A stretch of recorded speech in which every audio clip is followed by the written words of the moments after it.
Kristy, thank you so much for coming back. Yeah, thanks for having me. So last time when we talked in November, we touched on the idea of undoing the effects of thousands of years of empire. And I thought it would be really great to explore that more today. And that feels really timely. Yeah, what immediately comes to mind? I know there's so much. There really is. Yeah. I think it's a really interesting time right now. That's what is that, an old Chinese curse or some curse, right? May you live in interesting times. We're definitely there, I would say. What I see happening collectively really mirrors what I think we see happen on the individual level, right when somebody enters into a dark night, right? Which is this moment where the entire structure, the illusion, the delusion gets seen. And it gets seen in such a complete way that the sense of who we are sort of enters a kind of state of crisis. And the process begins, right?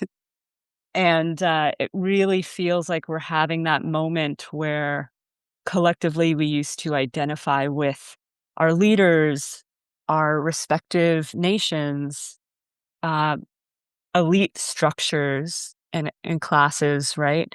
And now the average person is sort of realizing, wait a second, these people are not who I thought they were. These structures are not what I thought they were. And now I'm seeing what they actually are and what I am, and they're not the same. And so, again, I think we're like just starting. Like, I feel like maybe that's the furthest we've gotten. It's just that sort of breaking of the identity. Yeah, I mean, there's so much in this already, isn't there? I think one of the things that is really apparent in an individual dark night is how the parts of the structure that are falling apart as they go into crisis mode really fight. I mean, there's that fight to hold on to control, isn't there? To clamp down, to save themselves in some way. And I think that's certainly part of what we're seeing now, isn't it? That those hierarchical structures are desperate to hold on to power. Oh, yeah, absolutely. Yeah. In fact, I don't know if you heard this, but just recently, our Secretary of State went to meet with a bunch of European leaders and basically called for the recolonization of the global South. Just blatantly, just straight up said it. And, it's obviously upsetting to hear an elected official or an official who represents your government to say something like that. But in a way, it just felt very clear to me of like, this is that desperation you're talking about, this real attempt. And he was so brazen. It was incredible. We used to be this great empire and now we're, in decline and we can't let this happen. And so we need to go back to the quote unquote good old days for the Western Empire. Right. And so I was like, wow, this is exactly that desperation that happens right at that cusp of the dark night, that clawing, that attempt to keep it all together.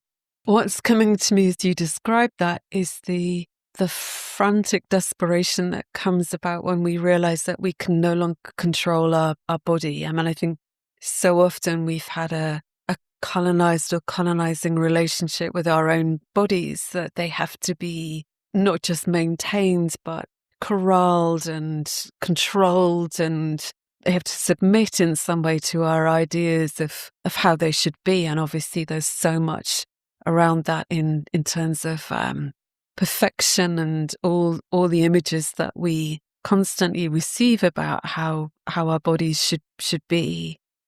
And certainly for me, one of the first things that happened as I went into the dark night is the falling apart of that control. Yes. And the rebellion, the throwing off of my own shackles, as it were, of my body. And of course, that feels incredibly threatening, I think, to that control mechanism, because the last thing it wants is to lose control of all of that. Yeah. Yeah, exactly. And so I think that's what we're seeing, right? Is this the public body waking up to the control mechanisms, right? Yeah, the body naturally, like that natural intelligence wants that liberation because that's what health is to it. So it naturally wants that. And so, but I think that that break with the false identity, right? The belief in what we think we are has to actually fall away in order for us to directly experience what we actually are. And yeah, I think that happens on the individual level. And then what I think is going to be very interesting is how does that play out collectively? I think we are even, I'm American, so obviously I'm referencing a lot of American politics, but I think we're really seeing that in Minnesota to a certain extent as well. The just natural collective self-organization that's happening, where the sort of breaking with the identity of the state and we just have to follow rules and instead saying, okay, no, we no longer identify with this, with the federal government, with, the law and everything, and we're creating our own structures. We're experiencing a kind of freedom of movement now in how we organize ourselves collectively, which is really cool to me. Absolutely. Yeah. I mean, I think one of the things that comes to me as you're describing that is the notion both externally in the public body and in our private bodies. That's, I think, one of the illusions is where we'll find safety. The idea that, especially as white people, especially as people who have more privilege, that somehow there's safety to be found in obeying the rules of the state and, going along with that in some way. And internally, the idea that if we can just keep up with what our ego ideal is telling us we should be, that we'll be okay. That Mm. idea that if I just do, or if I should be X, Y, and Z, and I would be okay if I managed to become those things. And I think what we see in both instances is as you said, the disidentification with that, but also seeing the lie of that, seeing what that has cost us in terms of our aliveness and our sense Yes. of connectedness Yes. is just so enormous, isn't it? Oh yeah, absolutely. Right. It's almost until we move through the understandable emotions of fear and doubt and everything that comes up when we move towards that actual freedom, it's almost like we don't have any idea how good it could be. We've been so enmeshed with this ideal for so long and so convinced that if we just follow the rules, if we just follow the conditioning that pushes us to try to embody that ideal and sort of live up to this image, we have no idea. It's really like jumping into the abyss in a way. Absolutely. I mean, I don't think there's any other way of doing it in a sense, isn't it? We, at some point, we do find ourselves falling into that abyss. And just to be clear, this is what we're talking about now has nothing to do with our intellectual ideas about the state of the world or politics or our own psychology. What we're talking about is the embodied experience of these things. And, certainly before my dark night, I could hold forth about politics in various ways. I could talk about all of this stuff, but I think when we are actually in the experiencing of it, it's of a wholly different order. And um, we're really following a thread of sort of intuition and yeah, that natural intelligence. And a lot of times the conditioning that we've received is actively telling us that that is bad, right? We both know this with our work with individuals and groups, right? Is how much the actual natural urge that would take us towards that greater freedom, that natural self expression, that embodiment, and actual happiness is immediately met with all of that conditioning, that voice. It says, oh, if you do that, this bad thing is going to happen, this bad thing is going to happen, right? Which sounds a lot like kind of what our media does often, right? Oh, you can't have that, right? You can't have that's not practical. It's not really possible for these reasons. This really bad thing would happen, right? We really have like created this mirroring. I mean, it feels like the mirroring sort of rebounds back and forth. There's a continual feedback loop, right, between inner and outer in that sense. And I think it would be really great in this just to touch a bit more on what we mean by empire. And I was thinking about it today and thinking certainly in this country, you can draw a pretty continuous line back to the 11th century, to 1066. You know, there's a traceable line there in terms of the hierarchy, in terms of the aristocracy and landowning and so on, dates back to then. And the structures that you were just talking about that tell us to ignore our own natural intelligence have equally been in place that long. I mean, I'm thinking of the church, of religion, the other systems of control and education that have often been around, and how even though there have been changes there, you know, if we think about the shift from being religious to being spiritual but not religious, we actually find much of this same flavor in spiritual teachings anyway, right? Anger's bad. Mhm, Your rage should be suppressed. You know, mhm. you need to look up to this one special person who is enlightened or whatever. You know, I mean, it's basically all the same stuff replayed. Yeah, absolutely. Yeah, and especially modern Western spirituality, which has influence from a whole bunch of different directions. Now, Eastern traditions have influenced it as well, but it's all been this sort of repackaged conditioning that benefits a small group of elites, right? And always has. Yeah. I think that's how we can think of empire. I'm reading a really fascinating book right now. It's called Goliath's Curse by Luke Kemp.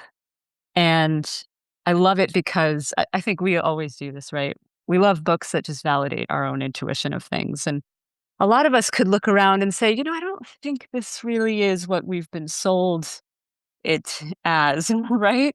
This this is not really as great. This isn't the pinnacle of human evolution that maybe we've been told. You just really have to pay attention to notice that.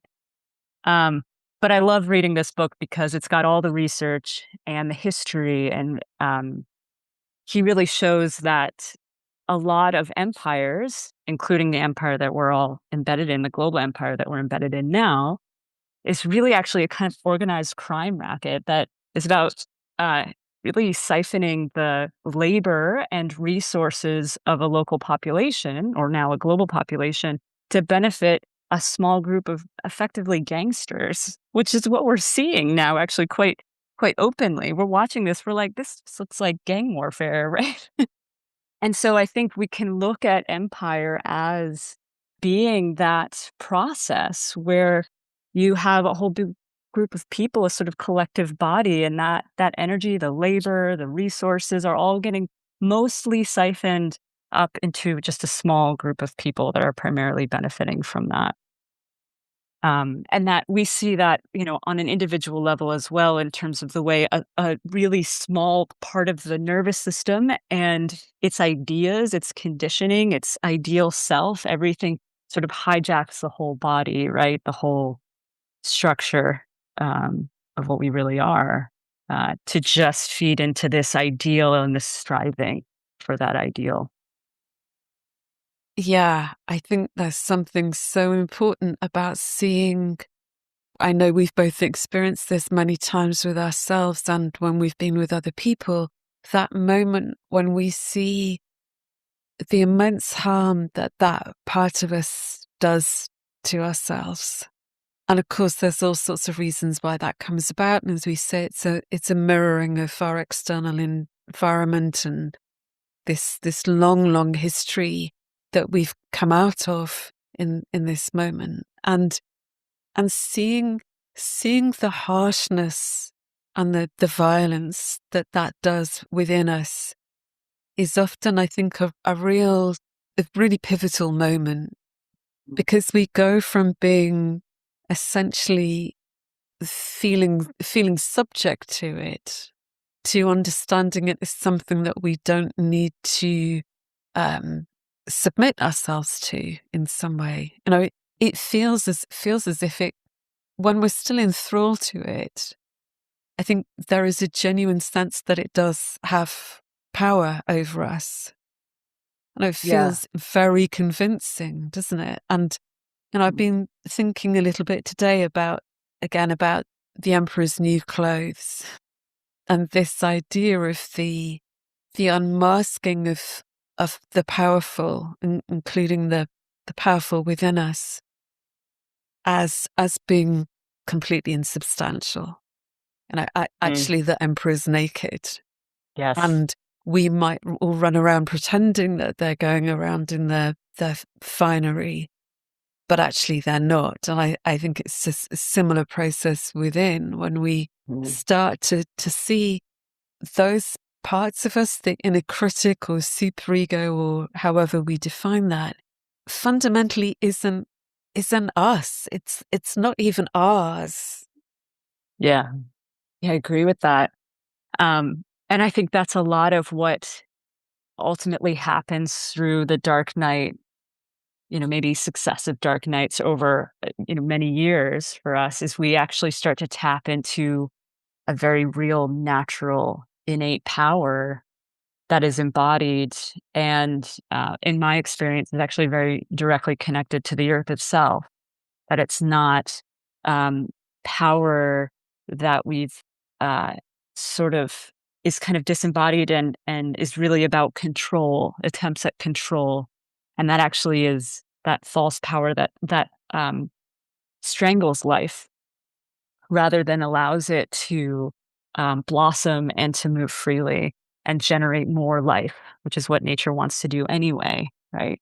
And so yeah, I think that's it, right? Like, we're seeing this false power, these people that have basically just run around for a long time, just having really good propaganda campaigns, Not just about their actual literal, campaigns for war, specific wars and things, right? Um, but even broader campaigns about how, yes, this particular organized crime racket is actually the pinnacle of human evolution, that we're at the sort of apex, or this is the best it's ever been for us, which the research is showing increasingly is completely untrue, that for the vast majority of us this is prison almost, right? And so we've got, nice cushions in our prison for some of us, but this is not really getting to be free and alive the way we've been told. um and so, yeah, I think that's it. And so then that means the exciting part, which I think will, take many years to play out, probably many generations, is us increasingly seeing the layers of those collective lies, that propaganda, and see that actually we always had this power collectively. That the average person who has empathy and cares about others isn't a sociopath, you know, and that um, we have a collective power that they can't touch, actually, that far exceeds theirs and is real. And so I think it'll be about discovering that. Um, I don't expect that to not be a messy process, just like the dark night for individuals is usually a messy process. It's not comfortable, but I think that's where we're going, and I find that very exciting. Yeah. One of the things that I think is always central to the Dark Night is the reconnection, rediscovery, remembering of all the parts of us that have been outcast in some way.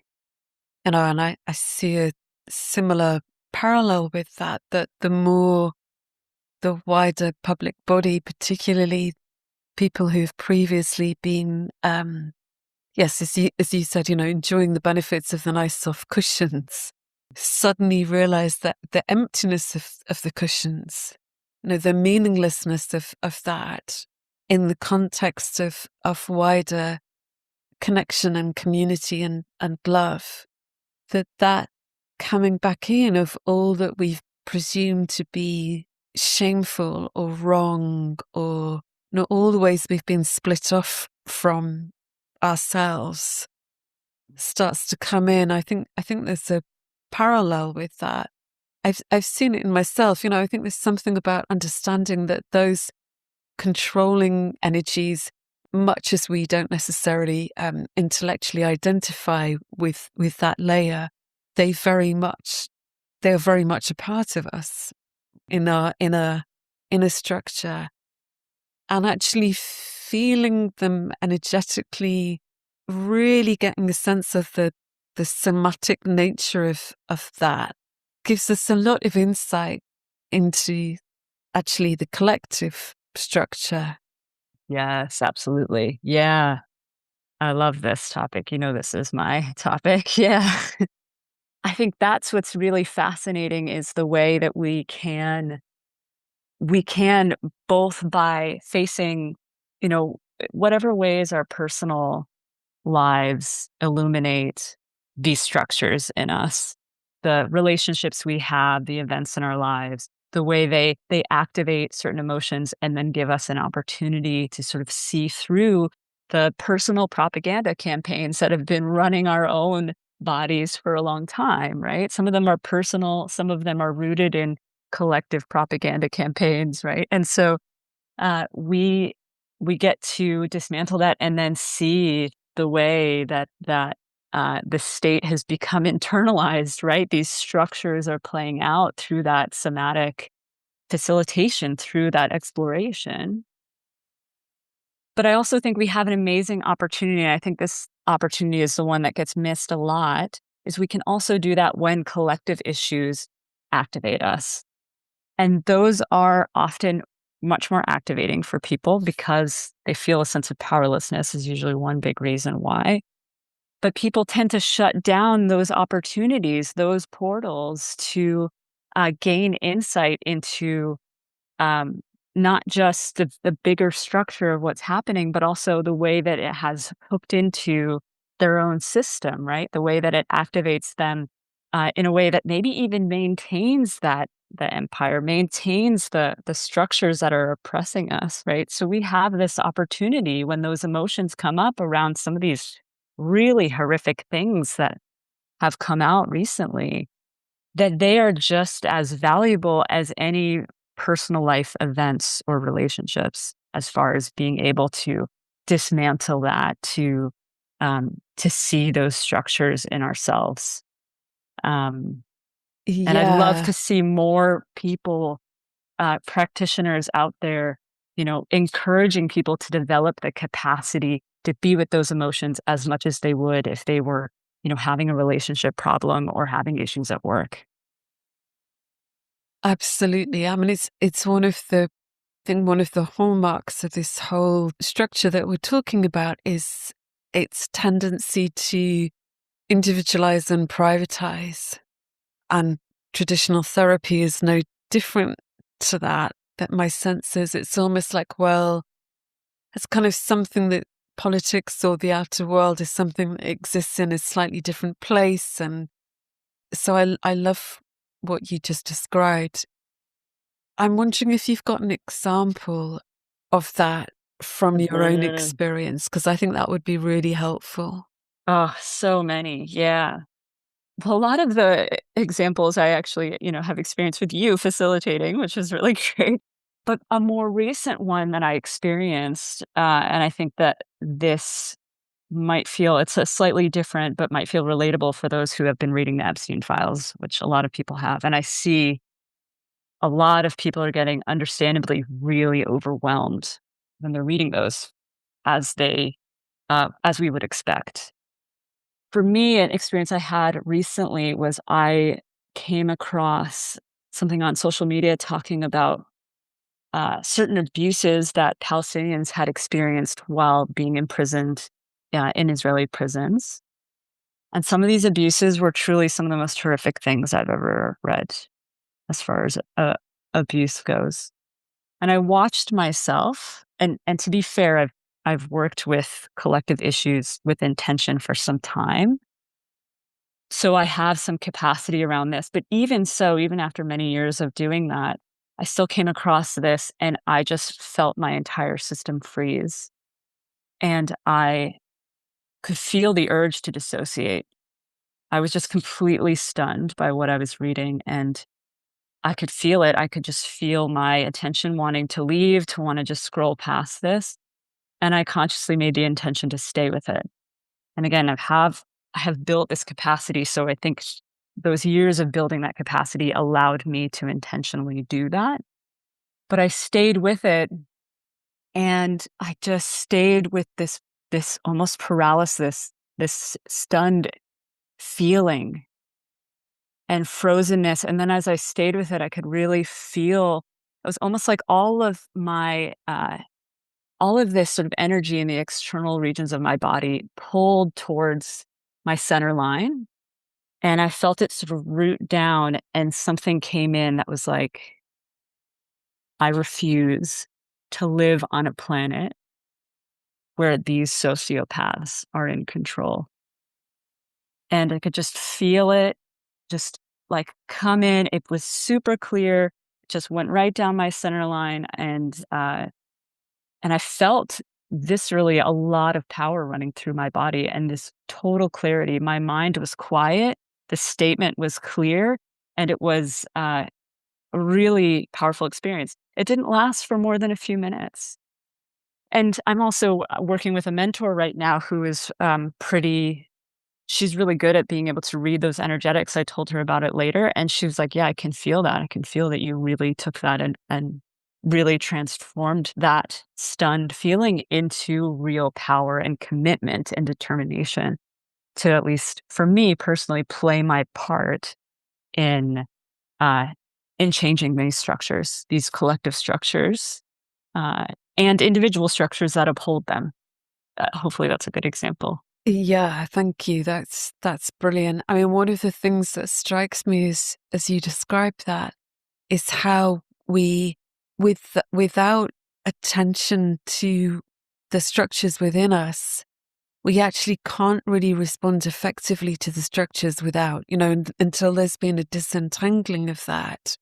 We're just caught in the web or the net of all of that. And I love that you use the word clarity. I think when we go through a version of what you just described, often for me, then there's a real sense of clarity at the end of that in terms of what it is we're seeing. And we have that experience of what I often think of as a sort of sensing, knowing, seeing, all is one thing, that Mhm. we know exactly the nature of what it is we're seeing. Yes. And the power of that, which is so different from we've been so enculturated to see power as power over. And I think for many of us, certainly for me, I became aware actually in my dark night that I'd been disowning my strength because I didn't want to be that. And I'd equated strength with domination. Yes. And so I sided with my own weakness, as it were, in order to avoid being that, being dominant.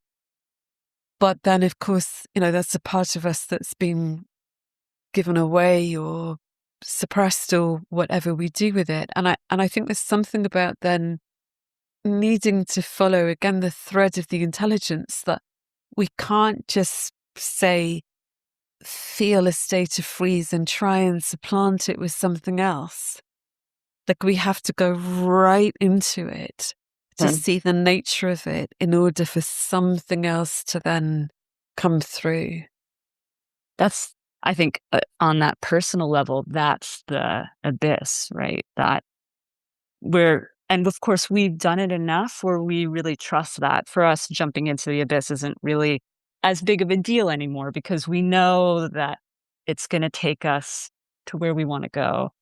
But yeah, there's this trust where you have to lean into the somatic piece, the body and what it's doing and stay with it and basically abandon that conditioning and say, "I trust you," right? And of course, that's not even really conscious as you're doing it, but you're just staying there and you're like, "Okay, I'm trusting this.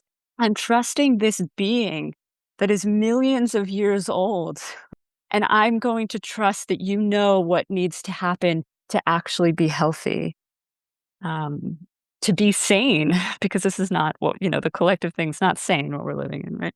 Um, yeah, and so that's a really good example of that, right? Where we have to really go into that and trust that process. I love that you brought in trust because I think one of the things happens that has happened in this whole empire structure is the mistrust of anything native in a sense. And I mean that in every sense of the word. That what is implicit in our bodies of, as you said, this ancient intelligence.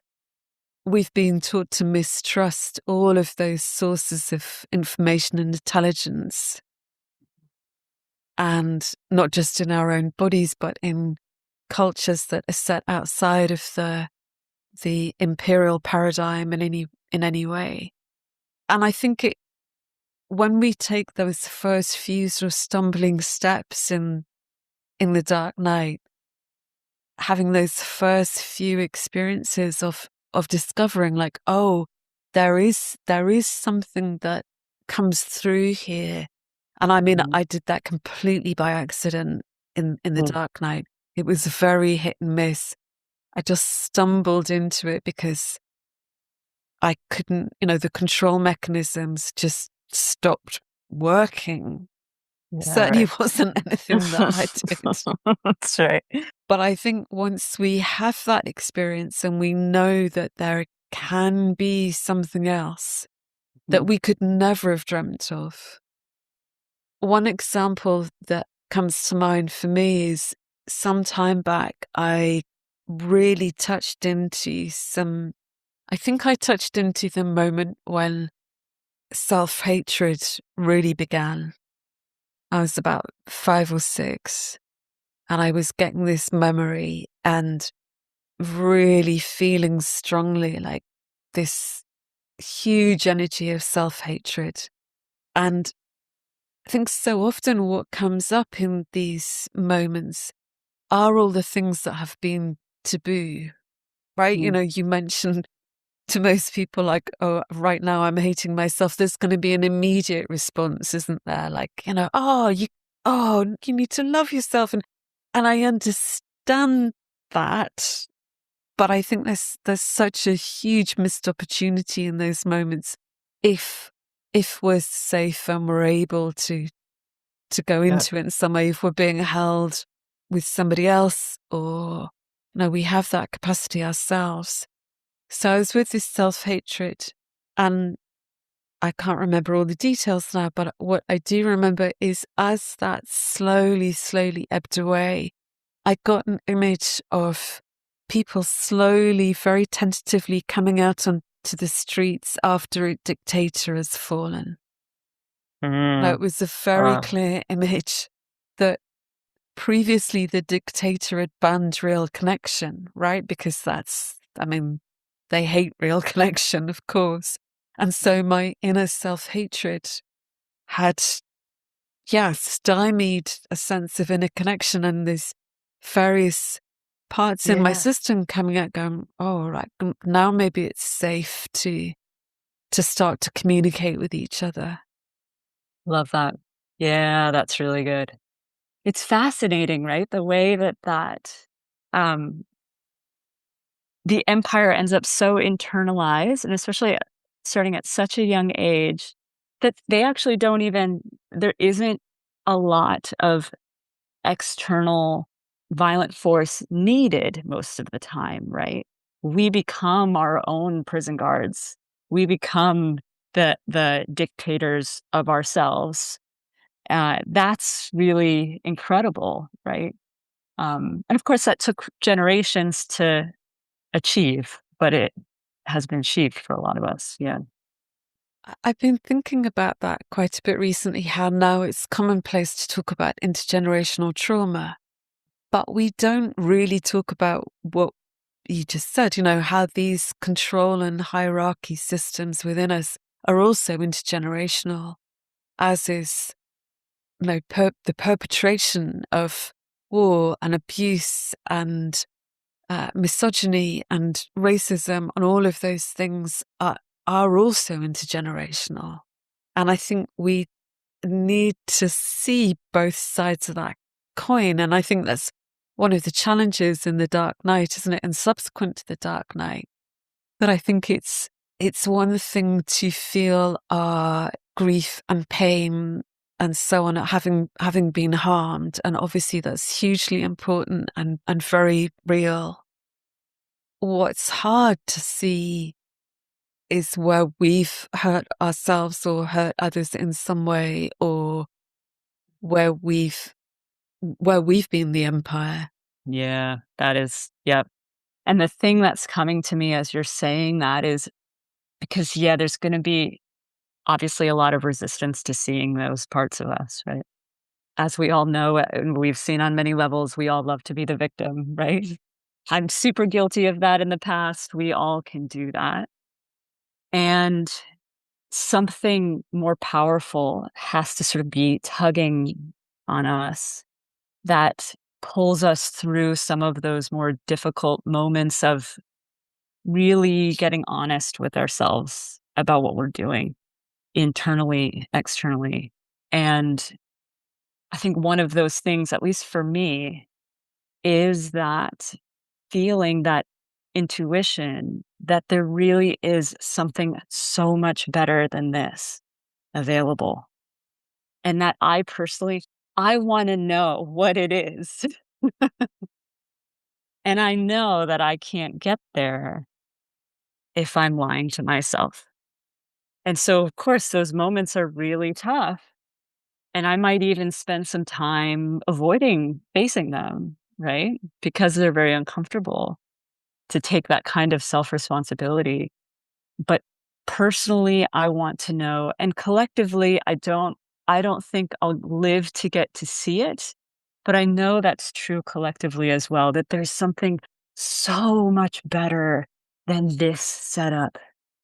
And the feeling that I often get is one of feeling like I am participating in a transgenerational project.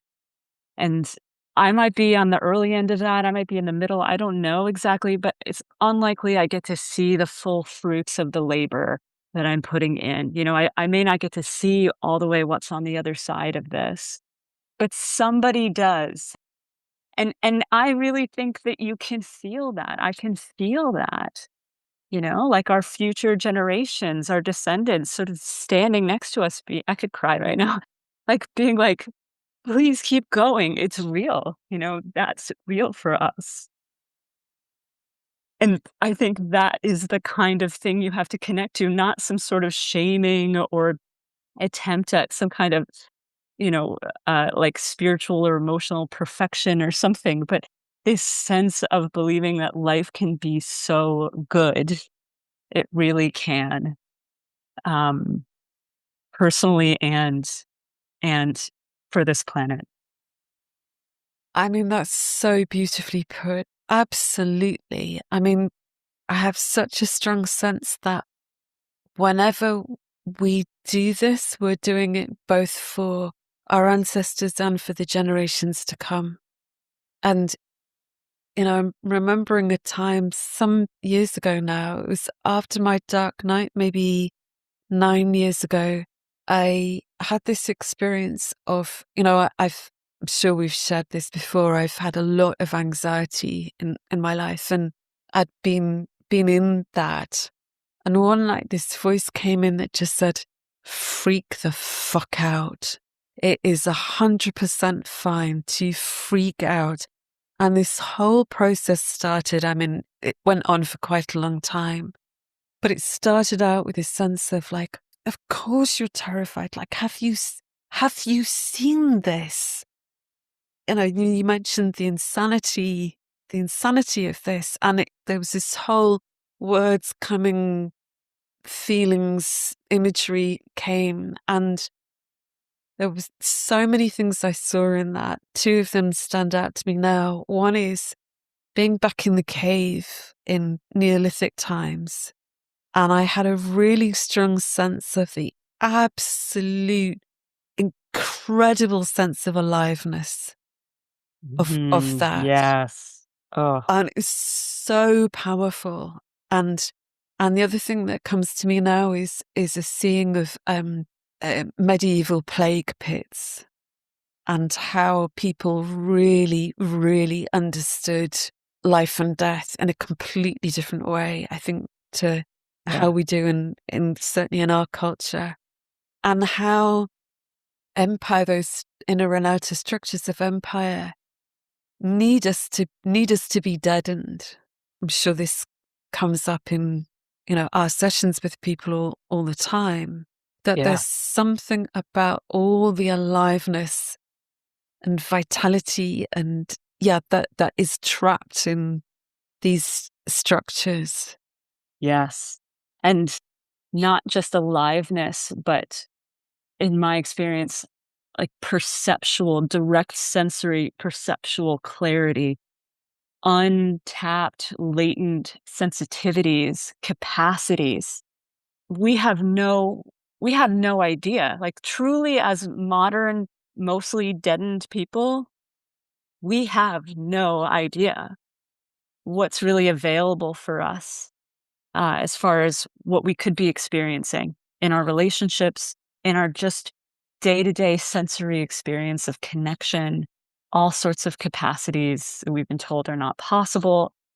And I think, you're talking about this aliveness, this sort of ancient aliveness. I really feel like these emotions that come up in response, just like you said, like you're freaking out in response to these collective realities that we're seeing, are the truth tellers in the situation. And we're over here being like, oh, well, I have to care for my nervous system, so I can't look over there. I need to really, just limit my exposure. I could scream at the number of therapists who end up saying that kind of thing to people.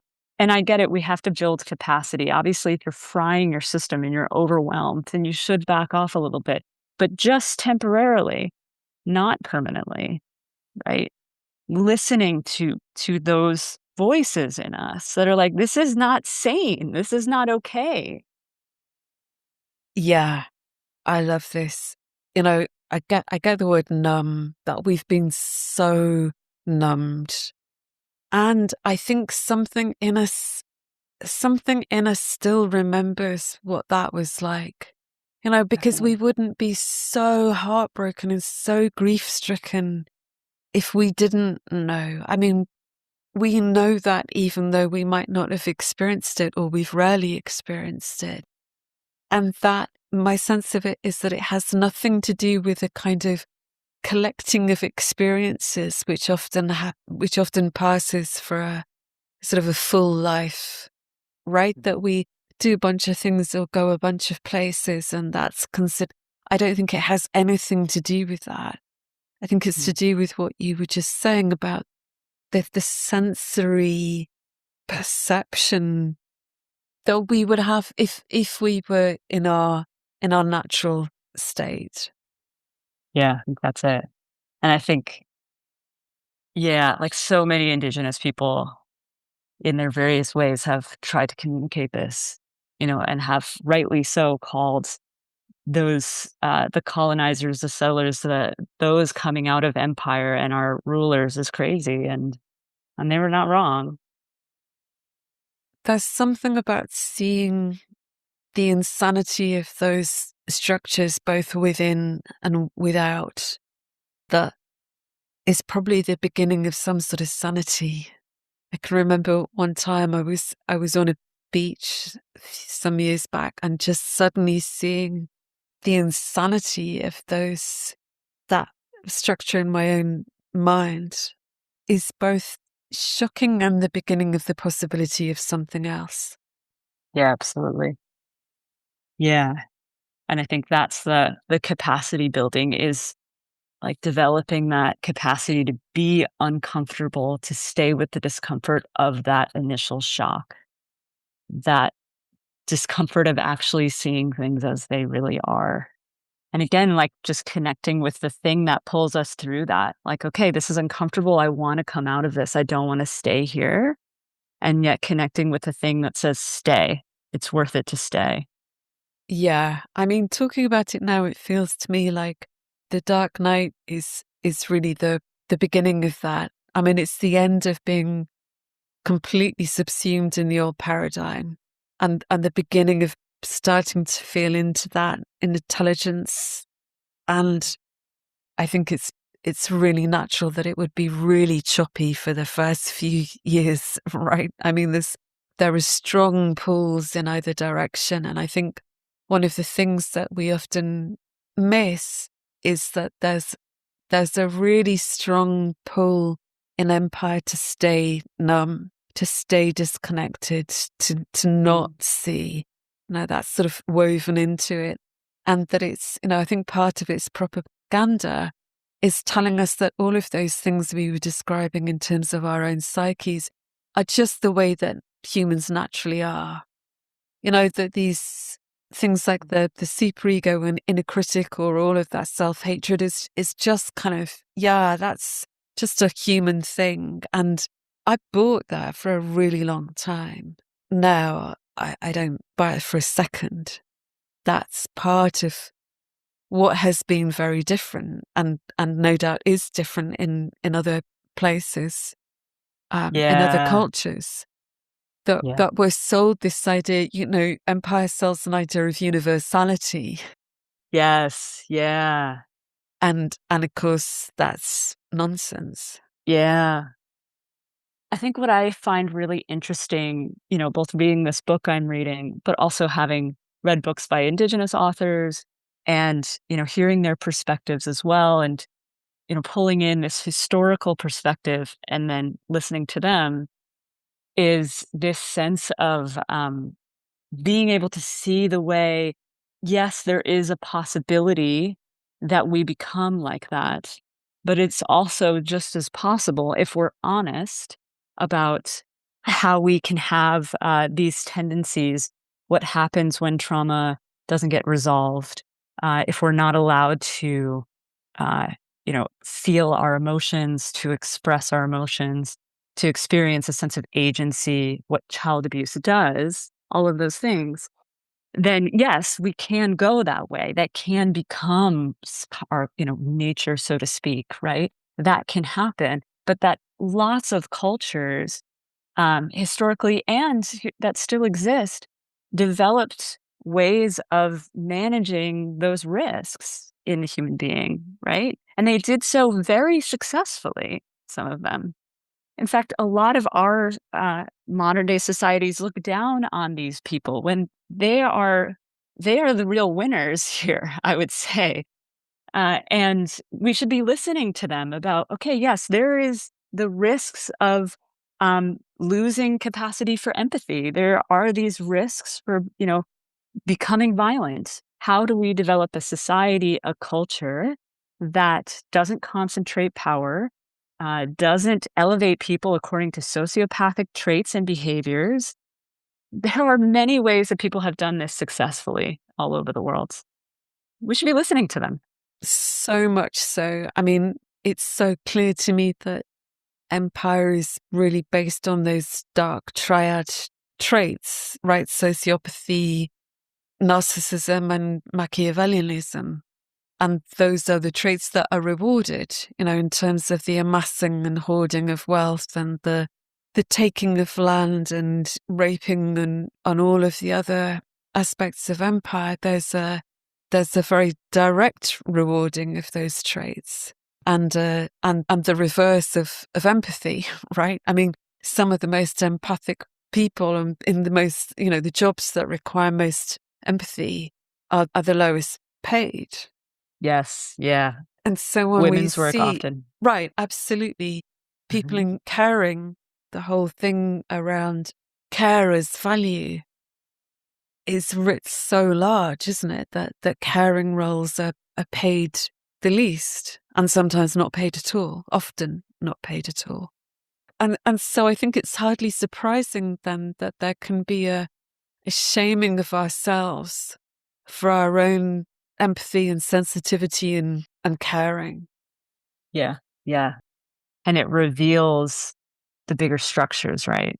The way that they work, what they reward, what they punish. I mean, to have the wealthiest person in the world go and say that empathy is a problem, I mean, that tracks. Absolutely. I mean, they're just as an aside, they're very clearly telling us who they are, right? Yeah. And we should believe them.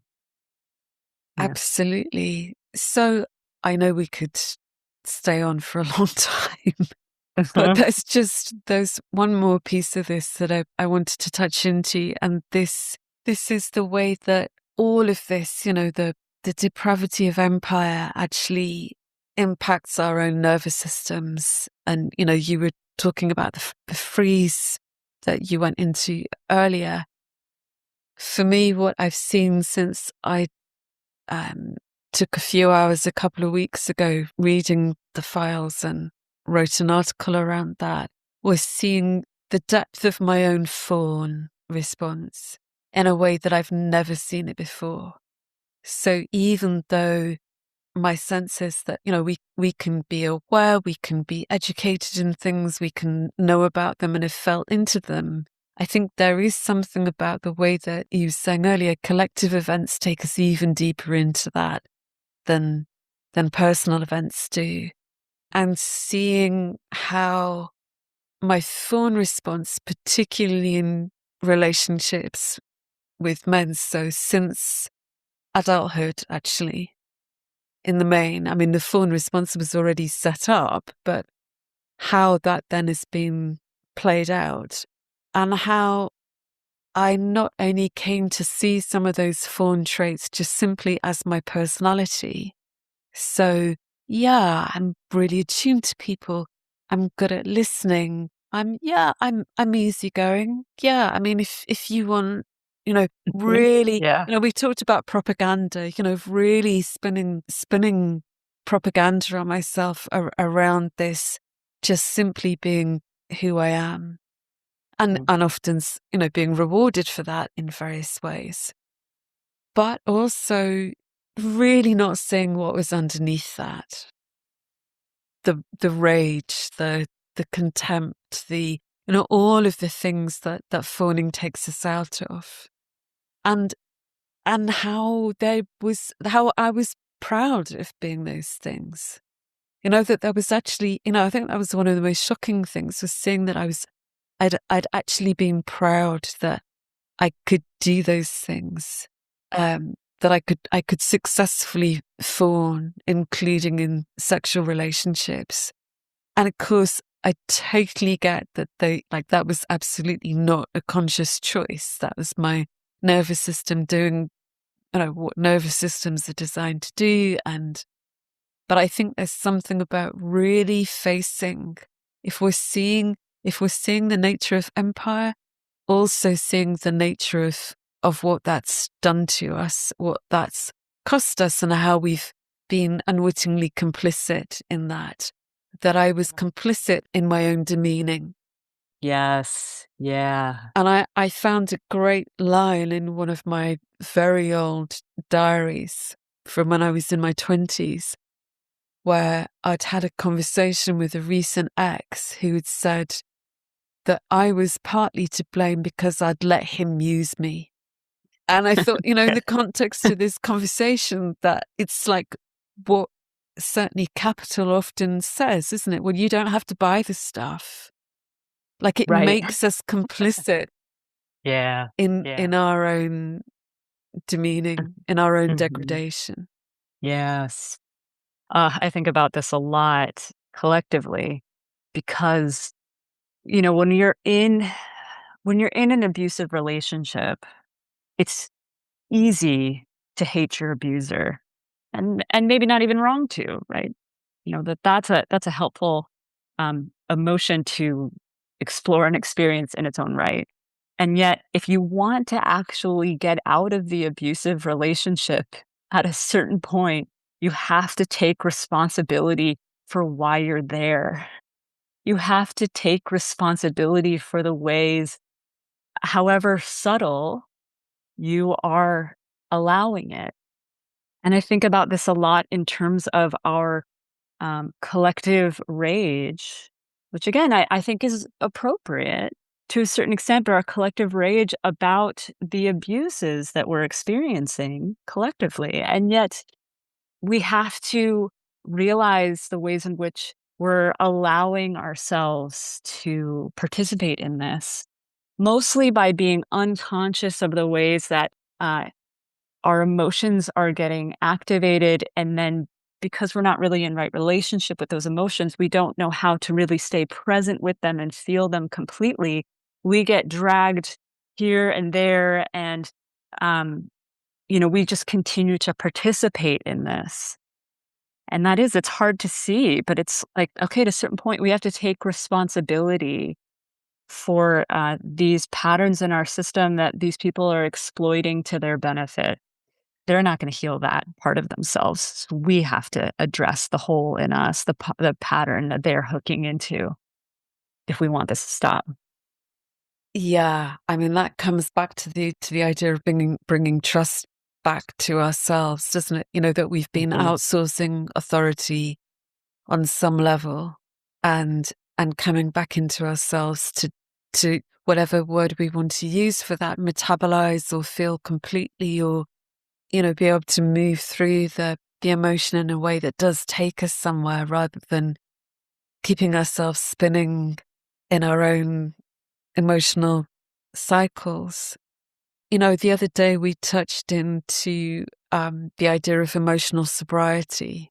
And I think that feels relevant here, that isn't to do with somehow constraining our emotion or holding it back, but moving through it in a way that doesn't impact, where we're not enacting it in unhealthy ways, but that Yeah. it's metabolized such that we can end up in a sober place.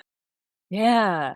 Like that we're actually deciding to stay fully present to that process instead of kind of going half offline, where I was seeing when we were talking, right? I was talking about how I was seeing a lot of people that I suspected had a history of sexual abuse, really uh, kind of taking out their rage, appropriate rage, but taking it out on people that they didn't even really know online, right? There was just a lot of intensity, and it was like, "Oh, okay, this rage is appropriate." The problem is it's like we're mid-stride. We're half feeling it, but then kinda just going right into the, movement or the expression that's actually more about shunning the feeling than it is about feeling it completely. Which is not to go in to excuse anybody's behavior anywhere, but, simply that the process requires us to be fully present the entire way through with the feeling, right? That's the Yeah. maturity piece, yeah. I mean, I don't know if it's possible to. I mean, I think that is something that just comes out of Yeah, a lot of practice and kind of yeah, building that capacity, doesn't it? It's certainly, I think, in going back to dark nights, certainly in my dark night, that was the beginning of building that capacity, but it was mhm, extremely hit and miss. And so I think that can only really come about through a natural process of mhm. maturing. And I think that's the thing is we just have to really want that, more mature experience. I don't even love mature because it feels a little boring here, but, what we were talking about earlier as far as, like, I wanna know that better life, that better world. I want to know that, and I want to know that more than I want to protect, my ideas of myself or protect myself from discomfort. And, um, and I think that's it, is realizing that we don't have to be harsh on ourselves as we're learning, but that we do have to be committed to the process because there are there are people who have no interest in any of that personal work in that maturation process, and they're exploiting those unresolved patterns, those delusions, those areas of ourselves that we are still not honest about, and exploiting that to their benefit at our expense. So well put. I love that you use the word commitment. I think there's at some point that commitment comes in, doesn't it? Mm. Where we say, I'm done. I'm done with that. And I'm in whatever it takes and wherever it goes. And I think that's the point at which something really begins to change. That we know that we will stay with whatever comes, we will stay. That we're not going to bail on ourselves. And I always find the thought of that intensely moving. That moment where it's like, yeah, I'm committing. And actually that commitment is it. Like there is, in my life, there is no bigger commitment. And I mean, obviously there's, commitment to personal relationships, but that is huge. And that for me is it. Yeah. Is there anything else that it would be good to share? I don't think so. I think the only thing that just came to me with that last piece that you said was that really miraculous things, in my experience, happen when we step into that commitment. Like forces beyond our comprehension begin to move mountains on our behalf. It's just another abyss for us. We have to jump, but that's been my experience, and I know that's been yours as well. And so I think it's worth it. And I think we're gonna need to step into that collectively going forward. Kristy, thank you so much. This was great. Thank you. Really appreciate it. Yeah. See you soon.